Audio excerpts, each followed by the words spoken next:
जय हिंद प्यारे बच्चों। So once again welcome to back my YouTube channel Vicky and classes में आपका एक बार फिर से स्वागत है। आज की इस वीडियो में बात करेंगे जो आपके सामने एक और बेहतरीन क्वेश्चन है, जो कक्षा 9th मैथ्स का चैप्टर नंबर जो आपका 6.1 है, उसका क्वेश्चन नंबर यहाँ पे 6 दे रखा है, उसके बारे में बात करेंगे। सारा क्वेश्चन का जो कंसेप्ट है मैं आपके सामने पूरा डिटेल सॉल्यूशन देने वाला हूँ, तो आप ध्यान से देखना है।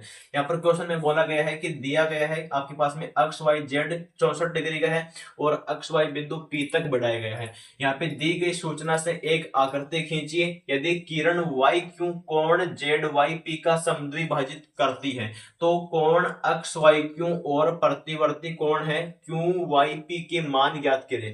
सबसे पहले हम इसका डायग्राम बनाएंगे। तो डायग्राम यहाँ पे बोला है कि यहाँ पे देखो, सबसे पहले कि जो यहाँ पे दे रखी है कि अक्ष वाई को बिंदु पी तक बढ़ाया। यहाँ पे हमारे पास में एक लाइन थी, हमने बना दी अक्ष वाई, इसको आगे मैंने पी तक बढ़ा दिया, तो ये लाइन हमारे पास में पी तक बन गई। आगे बोला गया इसमें कि दी गई सूचना से एक आकृति खींचिए। हमने एक लाइन खींच दी इसमें और बिंदु पी को आगे बढ़ा दिया। यहाँ पर बोला है कि जो वाई क्यू है कोण जेड वाई पी का समद्विभाजित करेगा। तो हमारे पास में देखो कि जेड वाई पी जो आपके पास में एंगल है, यहाँ पे हमारे पास में ये वाला दे रखा है अक्ष वाई जेड, तो ये हो गया अक्ष वाई जेड, ये हो गया। यहाँ पे बोला गया कि जेड वाई पी का समद्विभाजित करते हैं। ये हमारे पास में बन रहा है कि जेड वाई पी जो एंगल हमारे पास में बन रहा है, ये वाला आपके पास में क्या है कि जो वाई क्यू है इन दोनों का समद्विभाजित कर रहा है, मतलब ये वाला एंगल और ये वाला एंगल दोनों बराबर होंगे। और यहाँ पे बोला गया बाकी इसमें से कोण निकालो। तो सबसे पहले हमारे पास में जो दिया गया है वो हम यहाँ पे लिखेंगे। यहाँ पे बोला गया इसमें कि वाई क्यू है जेड वाई पी का समद्विभाजित करते हैं।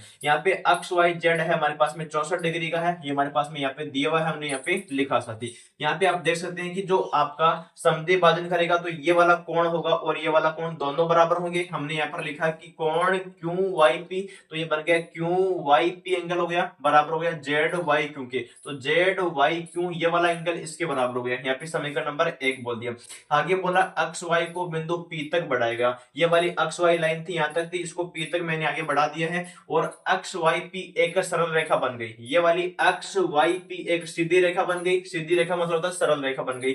तो यहाँ पे आप जानते हैं इस पे जो एंगल बने हुए हैं वो हमारे पास में लीनियर पेयर बनेंगे, यानी रेखिक युग्म कोण बनेंगे। यहाँ पर हमने बोला कि अक्ष वाई जेड, ये वाला अक्ष वाई जेड एक लाइन पे बना है। यहाँ पे बोला गया क्यू वाई पी, ये बन गया आपके पास में कि क्यू वाई पी एंगल, और ये बन गया आपके पास में कि जेड वाई क्यू, ये हो गया जेड वाई क्यू एंगल। तीनों कोण एक लाइन पे बने हुए तो 180 डिग्री हो गया।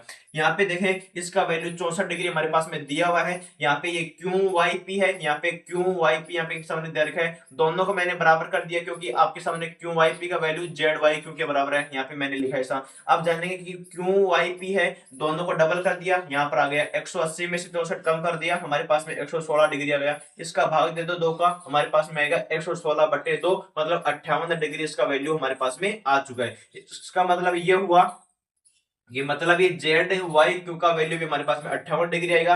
मतलब हमारे पास में अगर ये वाला कोण 58 डिग्री आ रहा है तो ये वाला कोण भी कितना आएगा, 58 डिग्री आएगा, क्योंकि हमारे पास में कोण समद्विभाजन है, जितना ये होगा उतना हमारे पास में ये हो जाएगा। ये वैल्यू हमने यहाँ पे निकाल दिया। आगे देखो कि अगर आपको पता है कि ये अक्ष वाई क्यू का वैल्यू हम निकालेंगे यहाँ पे, तो ये हमारे पास में बन गया कि ये तो अक्ष बन गया, ये वाई और ये क्यू। आपके सामने ये वाला एंगल 64 डिग्री का है, ये वाला 58 डिग्री का, दोनों को जोड़ दिया 64 प्लस का 58, तो टोटल हमारे पास में आएगा 122 डिग्री। तो ये भी हमने यहाँ पर लिखा। अब आपको पूछा है कि इसका क्यू वाई पी का एंगल का प्रतिवर्ती निकालो। हमने यहाँ पे निकाला, आपके सामने क्यू वाई पी होता है, उसका वैल्यू 58 डिग्री हमारे पास में यहाँ पे आ रहा है। तो आपको पता होना चाहिए जब भी हम प्रतिवर्ती एंगल निकालते हैं तो 360 में से कम कर देते हैं। यहाँ पर हमारे पास में क्यू वाई पी है, 360 डिग्री में से 58 कम कर दिया तो ये आ गया 302 डिग्री। और यही हमारे को पूछा गया था यहाँ पे कि कोण अक्ष वाई क्यू का मान निकालो और यहाँ पे कोण वाई, यहाँ पे क्यू वाई पी का मान निकालो। और लेकिन होना कैसा चाहिए, प्रतिवर्ती एंगल हमारे पास में होना चाहिए। इसका और इसका मान आपके सामने मैंने निकाल दिया। तो इस प्रकार से साथी क्वेश्चन मैंने समझा दिया है। क्वेश्चन आपके सामने है, एक बार इसको आप लोग अच्छे से देखेंगे तो समझ में जरूर आएगा। Thank you so much, love you all, जय हिंद।